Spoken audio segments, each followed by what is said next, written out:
I think it's finally time that I talked about the Abbotsford Canucks because I really do think they deserve some spotlight. With most of the news in Vancouver being pretty dark throughout the past couple of months, the Abbotsford Canucks, for the first time in their history, will be playing in the conference finals round 4 of 5 in the Calder Cup playoffs, which starts tonight against the Texas Stars. They've made it by the first 3 rounds. First they played against the Tucson Roadrunners, and they handled that series, winning it pretty convincingly. In the second round they played against the Coachella Valley Firebirds, and they won that series in 4 games. It was a best of 5.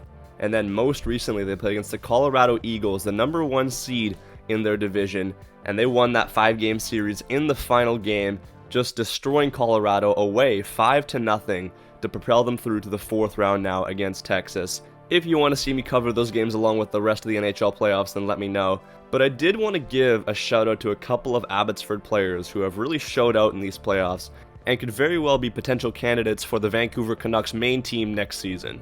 The first guy on that list is Sammy Blais. Sammy Blais, if people didn't know, was on the 2019 Blues roster when they won the Cup, and he has been just a menacing force in these playoffs for the Abbotsford Canucks. He somehow seems to always be ending up with a misconduct of some sorts, but is somehow still the playoff leading goal scorer for the Abby Canucks, with 11 points so far in the playoffs. And I'm not gonna lie, I haven't really been watching the Abby Canucks games, but it seems like he's doing it all. He's 6'2", 205, decently big, and you're talking about a guy here who, before his surgery, was a regular NHLer with the St. Louis Blues, and a pretty good one. After taking the time to recover and fully find his footing, I think he definitely deserves a shot back with the big club. I would love to see what he can do in training camp next year. But moving on though, I wanted to give a quick shout out to Linus Karlsson, a pretty familiar face in the Canucks lineup this year. He was in and out of the lineup at times, but he's played very well in the playoffs as well, scoring a lot of clutch goals, using his big frame to get himself in those good positions. I could definitely see him also contend for a spot in that bottom 6 next year with the Canucks, especially since he is now waiver eligible. They're going to probably have to make a decision on him because there's a decent chance he might get picked up. Continuing on though with this trend of bigger players, I have one of my new favorite players on the Vancouver Canucks, defenseman Victor Mancini.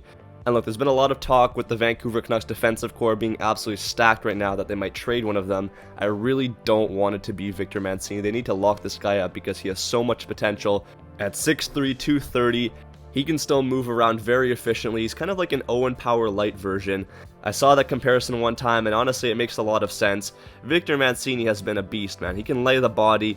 He can make plays. He's been the Abby Canucks' best defenseman by a mile. Especially with DP not on that roster, Victor Mancini has stepped up in a very big way and has been a huge contributor on this Abbotsford Canucks team down the stretch in these playoffs.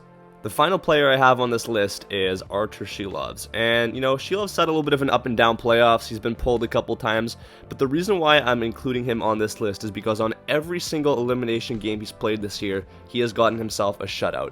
Most recently, 5-0 against the Colorado Eagles, one of the best teams in the AHL. I saw someone call him reverse Hellebuck because of how clutch he is in these situations, but it seems like in normal games that don't mean anything, he seems to not play as good. Which is interesting because it's kind of true. In the playoffs last year with the Vancouver Canucks, he was very good. In the regular season this year, he was pretty awful. But now in the playoffs again, most notably the most important games of the series, he has shown up. And I mean, he's still young, so if he can get that consistency of being able to play on a random Tuesday night to get himself a win, then I'm sure he can become a full-time NHLer. But until then, I'm sure we'll have to see.